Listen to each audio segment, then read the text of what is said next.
Reporting out of Clearwater, Florida, we are actually getting news that we have Irma just south of us at category 4. No, am I getting that right? No, category 2. No, category 1. George, you there? I'm getting actually George to come on in. George, take it from here. Hey! Yeah, I finally can hear you now.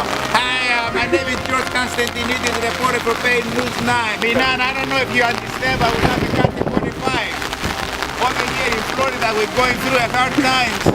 We all gonna go through together. Be strong, Florida. God bless you all. And may the Lord be with you. Amen. Να σας πω και λίγο ελληνικά, τι τραβάμε πάλι. Δεύτερη φορά το πάθαμε αυτό. Προσέξτε όλοι, μην πάθετε τίποτα, το νου σας, άντε γεια, και αγάπη. George, I want to thank you for that update, and we'll follow up again later on tonight, 10 o'clock news.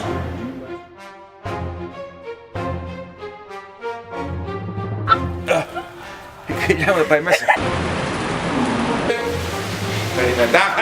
On the tree.